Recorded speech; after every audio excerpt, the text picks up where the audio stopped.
A perfect song to begin 9 to noon on a Wednesday from Twin Cities Orthopedics Performance Center. The Minnesota Vikings got work to do without TJ and DJ and some mystery at quarterback. And the Minnesota Timberwolves got some work to do after a loss to the Oklahoma City Thunder last evening. It was a drubbing.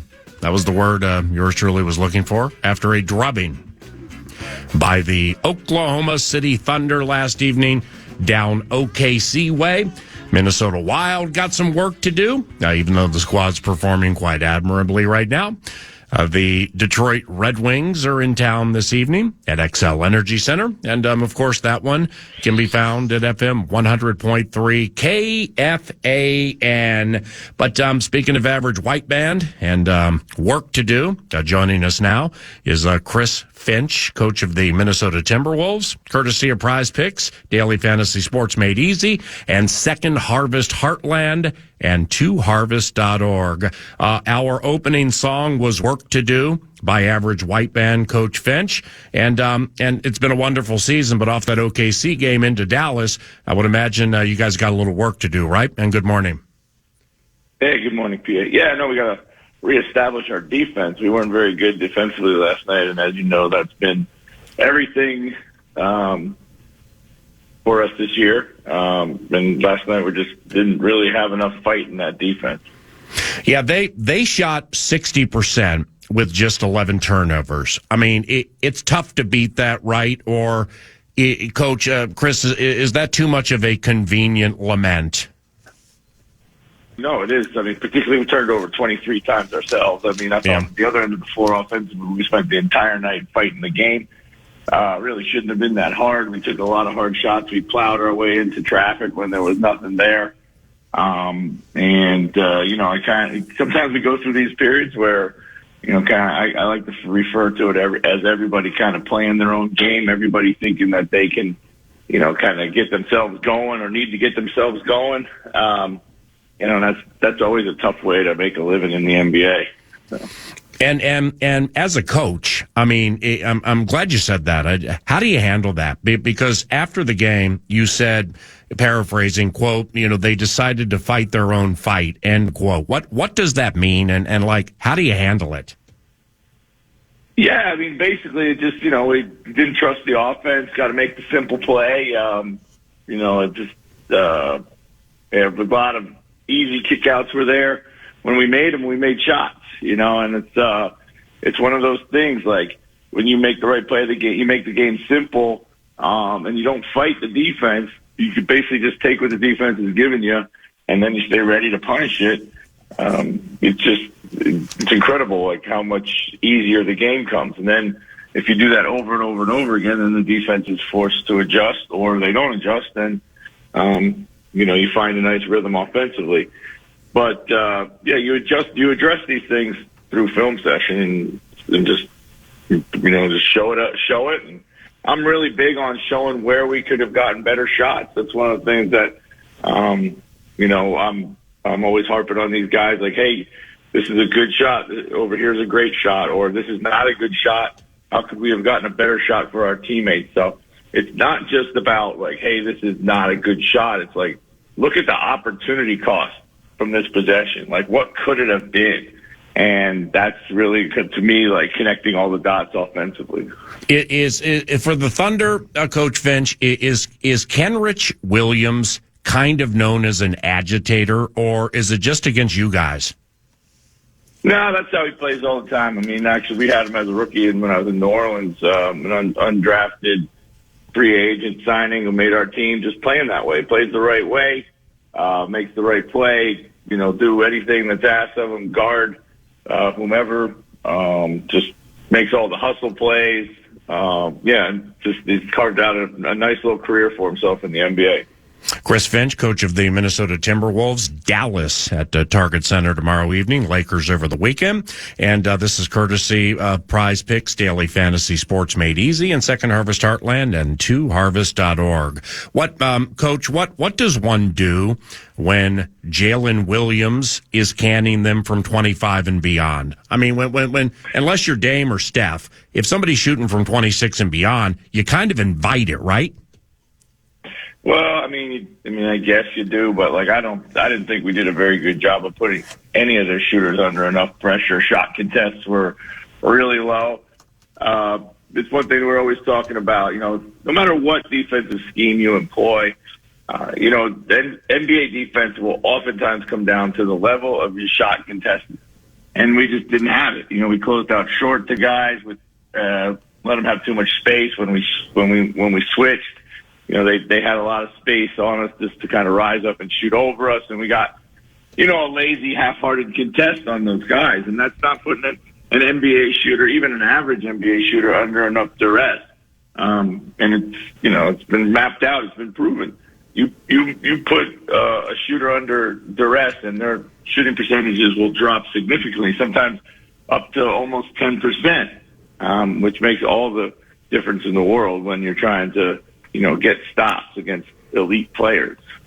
When I thought it was interesting in the second quarter when they went super small, and super small, and you had Karl Anthony Towns out there, and was it imperative to isolate Cat due to the size difference, or was that kind of the decide to fight your own fight? I think that was more of the fight your own fight. I think we know in that situation they're going to come double. And we need to invite those doubles and make the right play and, swing it around and free up good shots for our teammates. But there's also other things we could do, too. We could also stay in the flow of the offense.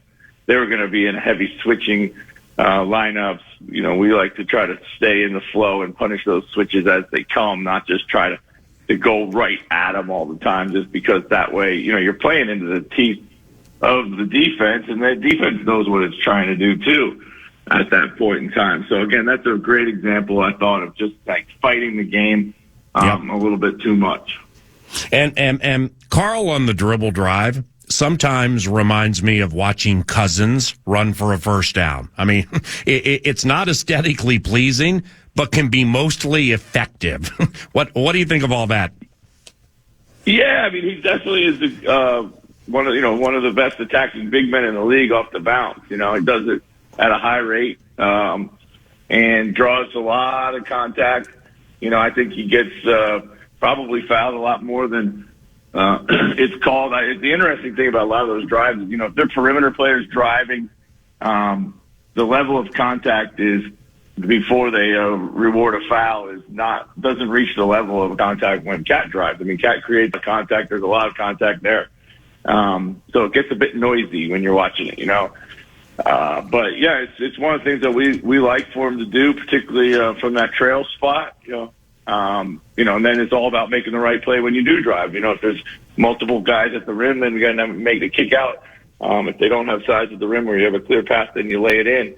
Or if none of that is there, then you just get us to the next action. So, so I didn't think we did enough of that last night. I don't think we did enough of kind of getting to the heart of the defense and making the next play, not just Cat, but everybody. And when you got a 7-footer and say he's checked by a 6'8" guy, all right, it's too simplistic to say put him on the block, go down there and let him do his thing because he'll be doubled or whatever. But isn't it true that throughout the annals of time, at every level, Chris, littles can really bug bigs in abnormal ways, right? Yeah, they can. There's a lot of ways you can front, you can unsettle. They can come and double. They get up underneath them. There is. They start slapping. And I also believe that there is this slight kind of bias that goes on. That the little is allowed to get away with more, just because he's seemingly at a disadvantage. And then it's just about being strong, getting the right angle, and sealing up. And being able to present yourself in a way to get the ball to you easily. Is OKC consistently tricky with its zone defense? I mean, like, do they shift in and out to confuse players like a 1-2-2? Then it's a man. I mean, they just I couldn't get a hold of their defense last night. No, they don't play a ton of zone, Paul. What they do is they just all flood the paint. Yeah, they don't have a natural rim protector. Holmgren is not. He's got great length, but he hasn't become as impactful as he will at the rim, as he grows and learns and becomes stronger and all that. So what they do is they sell out. They put 5 guys in the paint. They're there early. They dare you to make the right play, to kick it out, right? To draw, an even bigger crowd and then kick it out again and then put them into rotation. I mean, they're taking the bet. And, it's a good one in the NBA. Like, there's a lot of guys who don't want to give the ball up early. They don't want to give it up easy. And they don't want to give it up time and time again. And they're taking the bet that teams, high volume guys are not going to keep making the right plays over and over again. Time for a couple more with Chris Finch, coach of the Minnesota Timberwolves. Dallas next and here tomorrow night, and they play Cleveland tonight, so they're on a back-to-back. Luka just put 50 on Phoenix. All hands on deck when handling Doncic, right? Oh, my God, yeah. I mean, he's just, it's a ton of offense he creates for himself and his team. You got to give him multiple looks. There's just no way that you could solve him in one facet just because he's so good. He's seen it all. Fortunately, we have multiple guys who can go and try to guard him. Jaden McDaniels, has bothered him with his length. It takes a team effort for sure. So do you give him to Jaden for part or most of it, or is that too simplistic? Well, I mean, certainly we start with that matchup. I think that's no secret. But Ant will move over and get him. Kyle will take him. Nikhil will certainly take him. So it's really a group effort. Now the Mavs are best in the NBA with just 11 turnovers per game. What goes into that? Because they play at a faster pace, don't they? Well, yeah. It's less about their pace. It's mostly the ball's in Luka's hand 80% of the time. Luka's either taking the shot or making the pass that leads to the shot. So in that relationship, there's not a lot of not a lot that can go wrong, if you will. It's Luka draws the defense, he fires it out. It's either a shot for him or somebody else. Is it dramatically different for them without Kyrie? I mean, they haven't had him for a little while now, and Derek Jones is in and out with the three, but he can can it. Kind of like OKC last night. They just got Lively back. He went for 20 and 10. Do they play differently without Kyrie and Luka compared to just Luka running that ship? Well, they do for sure. Kyrie is an explosive scorer. It gives them another dimension in that. Kyrie is really good at creating his own offense all by himself in space. So you have Luka working the pick and roll, and then you have Kyrie, who also was pretty good in pick and roll, but was exceptional in space. So I remember last year when we were playing them. As an example, we were up big, up 15, 20 or something like that in the fourth, and Kyrie brings him back all by himself just because they just had a banded pick and roll, and he just starts coming at us, early, coming at us in ISOs, coming at us, in space, and it completely, changed the way that they were playing. You, my friend, are the best. Safe travels, and best of luck tomorrow night against the Mavs. We'll talk soon, okay? All right, appreciate it, PA. Thanks so much. Yep, see you, brother. Chris Finch, coach of the Minnesota Timberwolves. Thank you, second to Harvest Heartland and to harvest.org. Been with us every step of the way with Chris Finch. And check out that website, toharvest.org, if you get the opportunity, and aid either by volunteering or giving or whatever hits your heart. Also, thank you, Prize Picks, daily fantasy made easy. Maxwell Fuller guides the great ship Love Covenant today from the 651 Carpets Plus studios at FM 100.3 KFAN, and I'm Paul Allen. Thanks to TimberTech and TimberTech.com. What's on Deck 9 to noon includes Mike Florio from ProFootballTalk.com at about 9:40. The analyst joined yours truly at TCOPC at 10 o'clock. The Dagger, Wayne Larrivee, play-by-play voice of the Green Bay Packers. He's on at about 11 o'clock. And when we return, we will hear Kevin O'Connell talk about the quarterback situation or lack thereof with the Minnesota Vikings, some debilitating injuries, and much more. You're listening to 9 to noon on FM 100.3 KFAN. The Fan.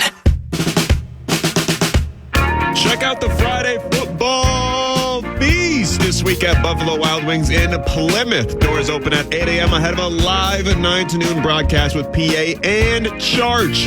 Join us for football, wings, and prizes. Find a full list of dates and locations at KFAN.com, keyword calendar. Girl, close your eyes. Maxwell just running that vibe right up to the hook and Michael Jackson, and we are happy to verbally rock with you at FM 100.3 KFAN. Chad Greenway will be in attendance on air, on site, and on demand this Friday at Buffalo Wild Wings Plymouth for the Ready Max Friday football.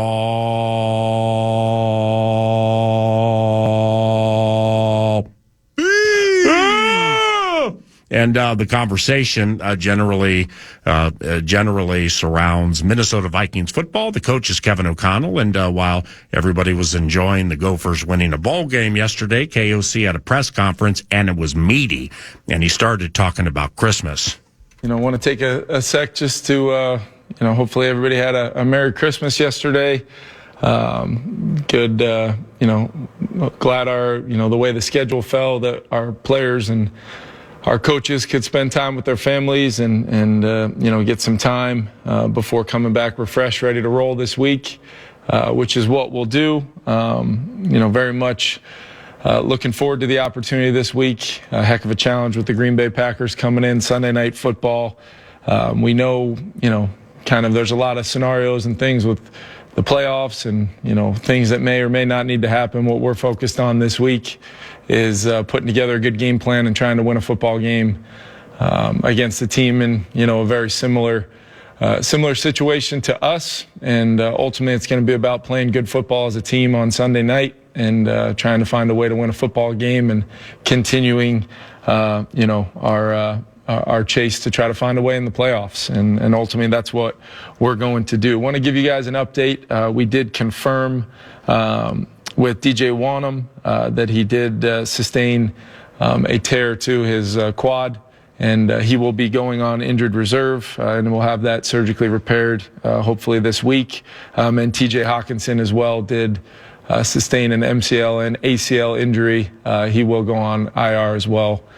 Crushed for both those guys, two of our most impactful players, leaders on our team, kind of set the standard of what we want as Minnesota Vikings in every aspect of who they are as men and teammates and players on the grass. And, two guys that will be difficult to overcome their loss, but we're going to have guys step up and hopefully still have those guys involved and around our team, because they are, like I said, leaders and very, very important to our locker room. Just a couple other guys, Jordan Addison and Mekhi Blackman, will be, more in the day-to-day world this week. Both are feeling better and better here early on in the week. We'll see how they do with their treatments and their rehab and what their availability throughout the week will look like, but not ready to say anything more than they're both questionable for the game this week. I'm hoping to get Brian O'Neill back in there. He'll progress throughout the week. He'll be questionable as well. There's some other guys as well that we'll hopefully work through. But really, TJ and DJ were the two I did want to update you guys on at this moment. We'll start with Andrew and then Matthew. Hey, Kevin, with TJ, did he tear both of those ligaments that you mentioned? And then just how would you summarize the impact he had for you all year? He did. Confirmed. We confirmed that via MRI. Very, very unfortunate play, with the way, sometimes we we've done a nice job kind of helping take out some of those head and neck area hits, to the defenseless players. Some of those low hits can be incredibly, catastrophic for guys. And so it was awful to see that happen. TJ, I can't say enough, just looking back on whether it been, when we've had Kirk go down, JJ go down, some of our guys up front. TJ has been a constant throughout the whole season. He's been incredibly tough, dealing with some things, throughout the year, managing those, working through those, and still being available each and every Sunday to us. I just, absolutely love TJ, love what he is to our organization, love his toughness, like I said, and his production. I mean, he's been wildly productive all season long, which was my expectation coming into the season, and just his role, when we're at our best, when we do have Kirk and we have our full group with JJ, Jordan, KJ, BP, Josh, and Johnny to kind of support TJ in that tight end room. It's a heck of a skill group. Unfortunately, for TJ, he's, going to be on the road to recovery. And I know he'll attack that with all the resources we have in this building, and knowing TJ, the type of player he is, I'm absolutely looking forward to when we can get him back rolling and ready to have a great 2024 season. Hey, Kevin, just with all the injuries, how has it changed, I guess, the coaching process? I mean, I know it's always next man up, but this year it seems like you've got quarterback going down, Jefferson out for a good period of time, and now without TJ Hockenson. I guess how has it just altered things in comparison to what it was like last year when mostly everyone was healthy? Yeah, it's been different. There's no way to really, you can say next man up all you want. You can talk about that mentality, and we do kind of live by that mentality, because we like to prepare all of our guys and have guys understand that their development from a personal standpoint as a player to their role. Sometimes, we're more so trying to get guys prepared and ready for when times do get tough. They get called upon. We may lose some of our more impactful players, and we've got to try to continue to go out there and play to win football games. And that's what this really whole year's kind of been about, whether you talk about some of the offensive line kind of groups we've put out there, having to play significant time without Kirk, without JJ, without, whether it's, TJ or some of our guys on the defensive side. It's been significant. And I think our guys have battled. I think we've had the right mindset to have guys step up in certain roles and be ready for, we're ready for that opportunity when called upon. And it's just been something you do have to work through. We've worked through it as a staff, trying to kind of adjust and adapt to what we think is going to give us the best chance to win games based upon the personnel we do have for that particular week, and it's been different at different times, and that's our jobs as coaches, to continue to try to find ways to be competitive and try to find ways to win football games. And we've lost a lot of close games this year. We won a lot of close games last year. I think it's just a matter of just worrying about that next play, that next opportunity to see if we could be at our best and give our guys a great plan, give them a great play call, no matter what phase of our team that we're in at that moment, and hopefully prepare them to go play fast and have confidence that they're going to have success. And we'll continue to do that all the way down to the very end here. This week is about this week's game and the Green Bay Packers, and it's a team we know well. They know us well. And we've got to find a way to put together a great plan and have a good week of preparation that will lead to us having the confidence to go play well regardless of, the injury adversity that we have faced this year. Alec and Kevin? Yeah, hey, Kevin. Is the plan still for Nick to be the starter this weekend? Alec, we're working through that right now, making sure that, we go through a full evaluation process of, the Lions game, of course, but going back to the Bengals game and taking a look at the inventory of really Nick's both of his starts, when he came into the game against the Raiders as well.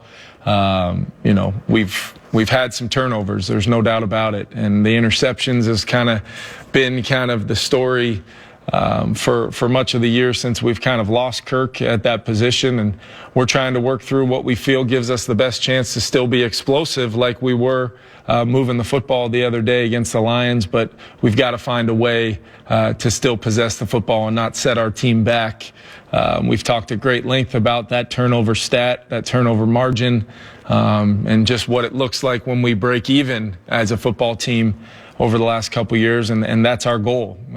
Defense forces an early turnover the other day, and we have a chance to go down and maybe add to our lead in those moments, and we end up with the ball going the other way on that fourth down play. And that's just one example of us not maximizing our opportunities within the game to execute, to do our jobs, to do the things that we need to do to sustain some momentum in some of these games. And that's what we're looking at, the quarterback position, and really across the board with our whole team, what that looks like now that we're late in the year and we've been in the mindset of we're just focused on winning one football game, what that takes for this week. And we're in the process of working through that right now. And I'll definitely keep you guys posted throughout the week. Yeah, Kevin, along those lines, do you think at all, or during your evaluation of this, do you think that the desire to be explosive is part of what's causing some of these turnovers? Specifically looking back to the other day, previously at Cincinnati, Kev, it's hard to really quantify, exactly, because each story kind of tells its own. But I believe, looking at the turnovers, I believe 4 or 5 of the last 6 interceptions did come on third down, where you do have to throw the football. You do want to try to convert and extend drives. And if you get man coverage, you get matchups either by design to get certain players on certain guys, and you feel like you have great opportunities on certain plays, and those end up being turnovers. I have a hard time thinking you're trying to be too explosive in those moments, especially when the turnovers are third down based, or you are able to get great protection out of the guys up front, help in the areas you need to get help on, based upon the personnel in the game. So I do know one thing: we would like to have a better, a more even fight in that time of possession. I do think we need to run the football more and run the football more effectively. But I will say, looking back on the individual stories of these turnovers over the last 2 games, they do come down to decision making. They come down to play intent and ultimately making the right decisions in the moment to, find the open man and convert when we get those critical third down opportunities that will lead to us having more time of possession, more opportunities to score. I think the explosiveness the other day, when we did, move the football, we scored pretty quickly, big chunk plays, and we're down in the red zone with, a chance to score touchdowns. When we didn't do that, it was normally some situational football where the ball did go the other way. So taking a look at all of it, clearly, if we've got to try to reinvent ourselves, whatever way we need to do to still have success, to give ourselves a chance to win the football game without those negative plays, for sure, is always the intent of what we try to get done. Ben, and then Matthew. Yeah, Kevin, a little bit of a two-parter for me here. First, how many of the quarterbacks on your roster are you considering as possibilities for this week? And then with Jaren Hall in these last couple of weeks where he's been the number 2 guy and gotten a little more work in practice, how has he looked in those opportunities? Yeah, Jaren's gotten a little bit more work, and he's healthy now, having recovered from the concussion, and has really put together some solid weeks of preparation, knowing he's been one snap away. And part of these conversations are, we've got 3 quarterbacks on our roster right now, so we're really having a discussion and really taking a look at the evidence of what we think leads to the best decision that we can make for this week. And all 3 of those guys, are worthy, of being involved in that discussion, and we'll make the best decision moving forward that we think's, in the best interest of us winning games. And, like I said, we're going through that right now. Hey, Kevin, I just wanted to circle back on DJ Wanham. Just his season this year, he had to step in for Marcus Davenport. I guess, can you speak to what worked for him this year and how he kind of took that next step when he was given the bigger role? Yeah, I think when you look at DJ, the things that always jumped out with me, even knowing, going back to when we first brought Flo here, I thought he would be a perfect fit just because he's really two things in its purest form. He's very physical as an edge-setting outside linebacker in this defense, but he's also very versatile, very natural as a complimentary rusher to Daniil or Marcus. There was a lot of times we had all three of those players when we did have them on the field, which was not much together because of the injuries. But there was a lot of times where, we featured those three guys and really found some production with all three of those guys on the field at the same time. But then DJ's got the ability to drop in coverage. He's got the ability to be part of, multiple kind of line game stunts up front and athletically football intelligence, baseline levels of so much beyond just the baseline.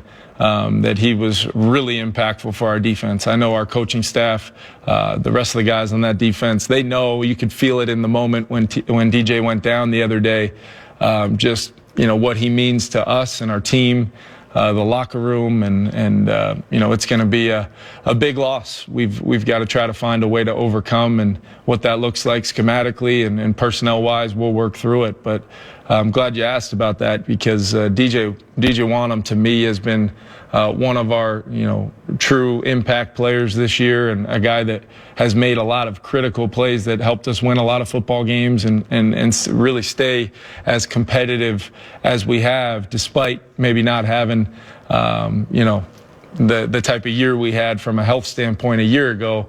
DJ's been one of those guys that his improvement and his impact has been critical for our team.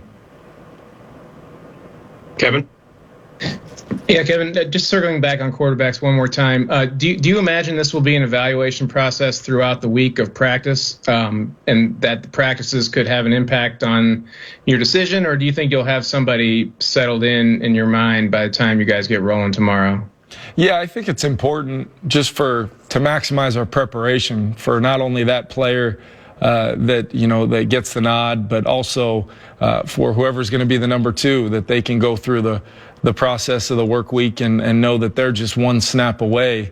Because the way this season has gone, we absolutely need to prepare for not only who's going to be the starter, we need to prepare for who would be the next man up, who would be the guy, if in case of, that true emergency number three, and make sure we're preparing all those guys accordingly, not knowing how Sunday will go. But I also think it's important for the other guys in the huddle to know and get reps with that guy, hear that voice in the huddle, hear him at the line of scrimmage with his cadence, going through audibles, going through checks, all of those things. So I do think we're working through it for sure, making sure we exhaust this process, but we do want to have some clarity, as the week continues, so our guys can have that kind of clarity.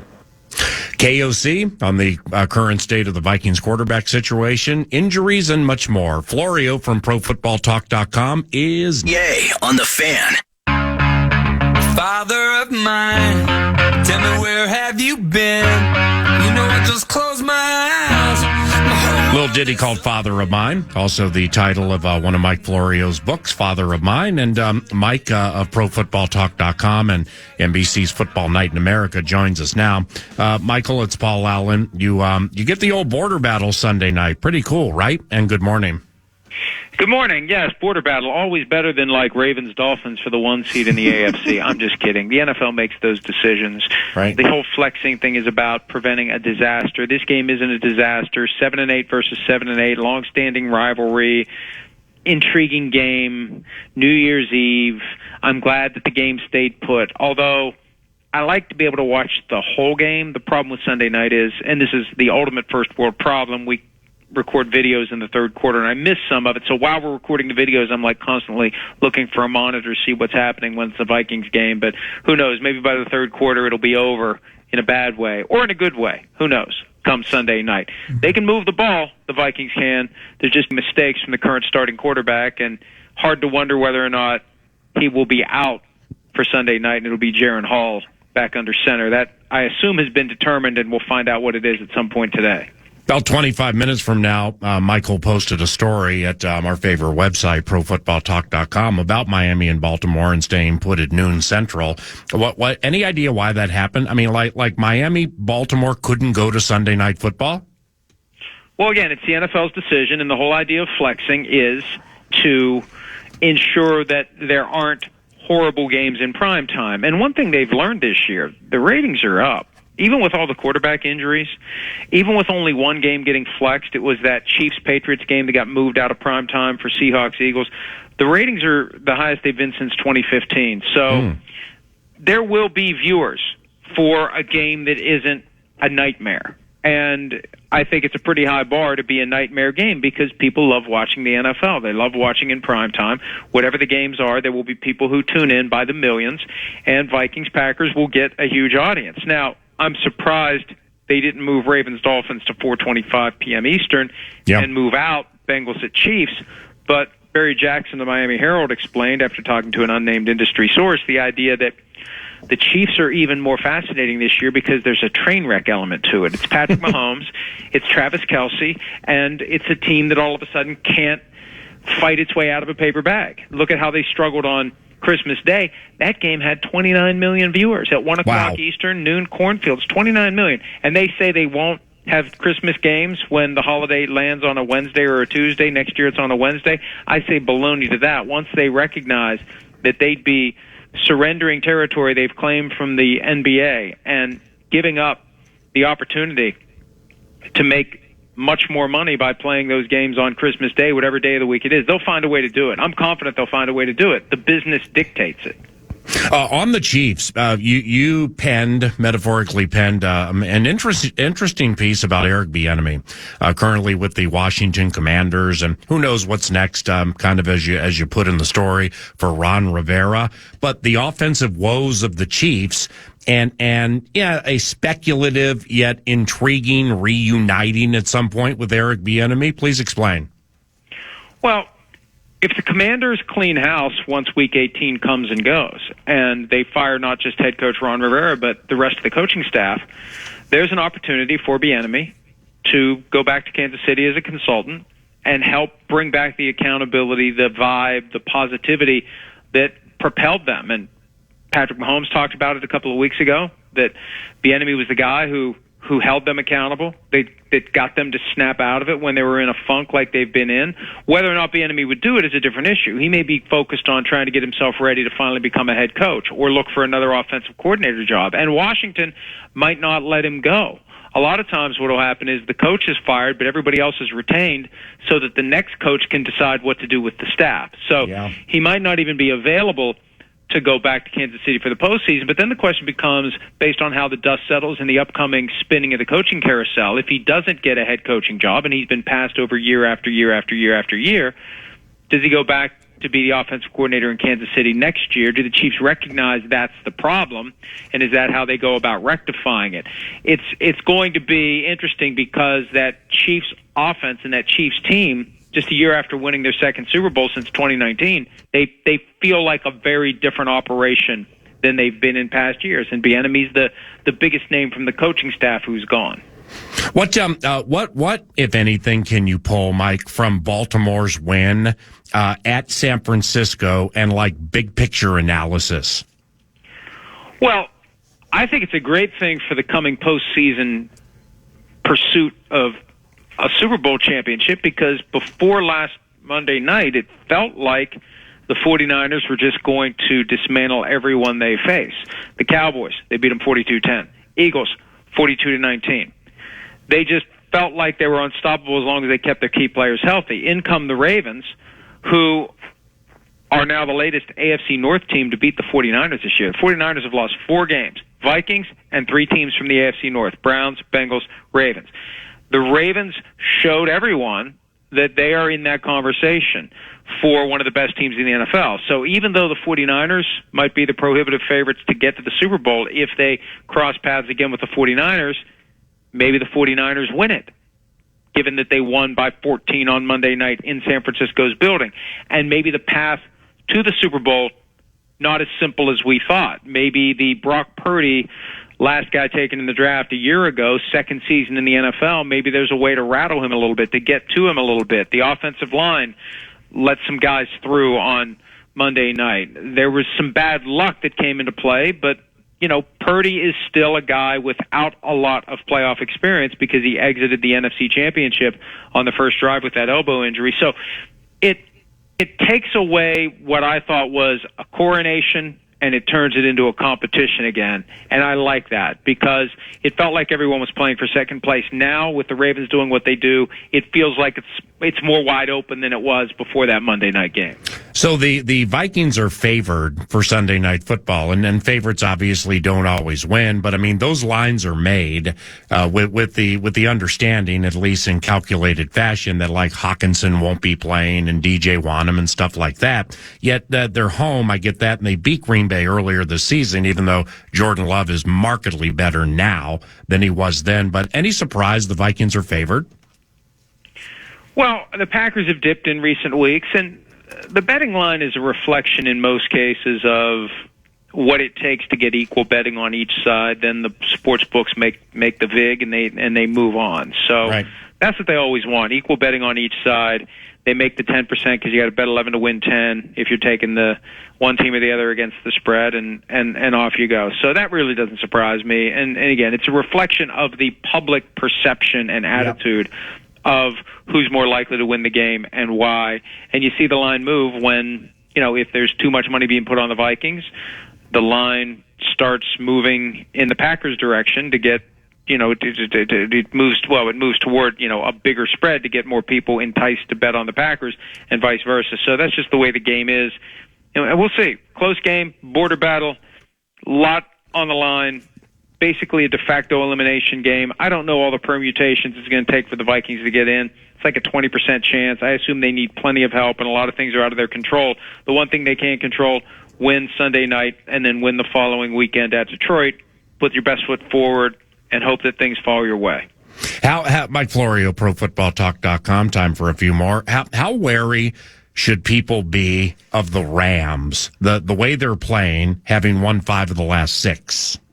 Well, and the one they lost was Ravens in Baltimore. Classic, epic game in the rain, and they pushed them to overtime. I mean, the Rams are the one team in the NFC that none of the elite teams should want to see walking into their building. Cowboys, Eagles, Lions, 49ers. And the 49ers, if they wrap up the 1 seed this weekend, they've got a decision to make about Week 18. Do you rest guys? Do you attempt to knock the Rams out? If a loss will eliminate them, I think you do everything you can to knock the Rams out, if you can. And I'm not a big proponent of resting guys if you have the bye, because then you've got 3 weeks of downtime between games.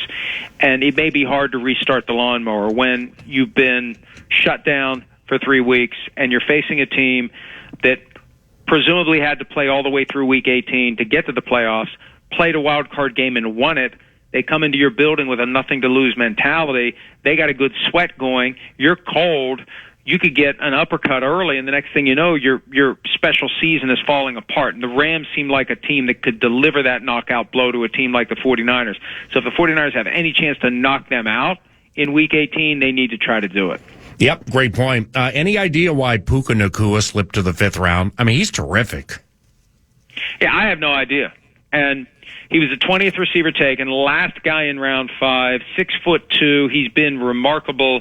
So many receivers taken in front of him. And I thought we would see the receiver position kind of go like running back, where you don't see first-round picks like we have in past years, because you can get these guys later in the draft. And I wonder if a Puka Nacua finally causes, a team like the Vikings not to take a Jordan Addison in round 1, because we'll find that guy that we need in round 3, round 4, round 5. I feel like that's coming at the receiver position, because we've seen it at the running back position. You can throw a dart in any round and get yourself a great receiver. And this Puka Nacua phenomenon is going to potentially get guys drafted later than they otherwise would have been in future years.